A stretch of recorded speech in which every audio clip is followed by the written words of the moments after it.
कि ये पेंसिल बना सको अपने मुल्क में, ये चाइना से इंपोर्ट करते हो, जबकि इस वक्त दुनिया का सबसे लेटेस्ट न्यूक्लियर टेक्नोलॉजी तुम लोग बना के बैठे हो।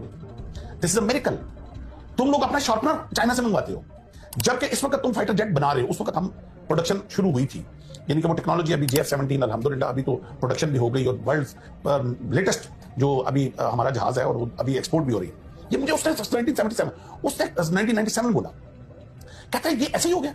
दुनिया की 6ठी प्रोफेशनल आर्मी लेके बैठे हुए हो तुम लोग, और जो कंपटीशन इंटरनेशनल आर्मी का होता है उसमें तुम्हारी फौज नंबर 1 होती है।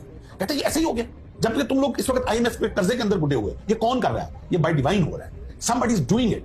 ये तुम लोगों को खुद नहीं अभी समझ आ रहा। ये जब आखिरी वक्त आना है, जब हम दोनों ने आमने सामने खड़ा ना, तुम लोगों को उस वक्त तुम्हारे लीडर्स ने तुम्हें गाफिल रखा हुआ है। वो बेतकल्लफी की वजह से फरत जज्बात में बोल गया, या कुछ ऐसा भी है कि हम पाकिस्तानी होस्ट बड़े अच्छे होते हैं। मैं उसको अक्सर बाहर खाने के लिए ले जाता था, बिल मैं पे करता था। तो वो हमारी जो अच्छी होस्ट होने की एक काबिलियत है ना, तो शायद उस वजह से वो सच उगल गया मेरे आगे। आप यकीन करें कि वो दिन था जिस दिन, उससे पहले मैं बाय डिफॉल्ट पाकिस्तानी था, लेकिन उसकी बातें सुन के मैं बाय चॉइस पाकिस्तानी हो गया। मेरे सारे रिश्तेदार फॉरेन कंट्रीज में थे, मेरे ससुराल सारा फॉरेन कंट्रीज में था, and they wanted me to settle in USA, and I had all the opportunities to do very good abroad. मेरे पास सब कुछ था, मगर I decided not to leave this country ever ever ever. और मैंने अपने बच्चों को भी कह दिया कि जिंदगी है, खुदा करे कि वो मौका आए, वो आखिरी जंग हमारी जिंदगी में इजराइल के आमने सामने हो, खुदा करे मुझे मौका मिले कि मैं पहली सफ में लड़ रहा हूं। खुदा करे कि वो खिलाफत और वो इमामत जो इमाम मेहदी लेके आएंगे, जो हमारी दज्जाल के साथ जंग हो, वो हमें और मेरी औलाद को मौका मिले कि हम अगली सफों में लड़ रहे हों।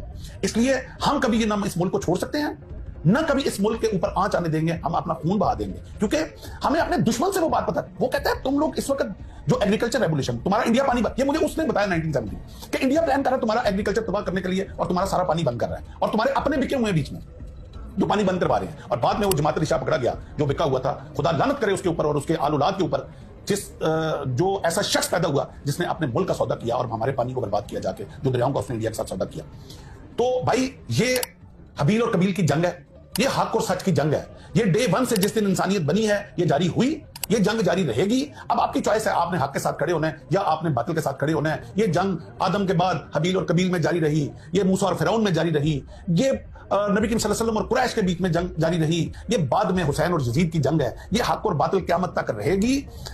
हमने ये फैसला करना है कि मुसीबतों से, ये बिजली के बिलों से, ये नाकस पॉलिटिकल सिस्टम से तंग आके हमने अपनी फौज को गालियां देनी है, हमने अपने मुल्क को गालियां देनी है, और ये गालियां देके हमने जाके बातिल के साथ खड़े हो जाना। और 4 दिन की जिंदगी है यार, कौन सी लंबी जिंदगी लेके आए हो? कौन था यार? कौन हजारों साल जिया है? आज हमसे बड़े बड़े लोग जो पहले पैदा हुए इतनी आसाइशों की जिंदगी जी रहे थे, आज कब्रों में पड़े हुए हैं। 4 दिन की जिंदगी है ये, सिर्फ ये इम्तिहान की जिंदगी। आपने हक के साथ खड़े रहते हो या तुम मुसीबतों से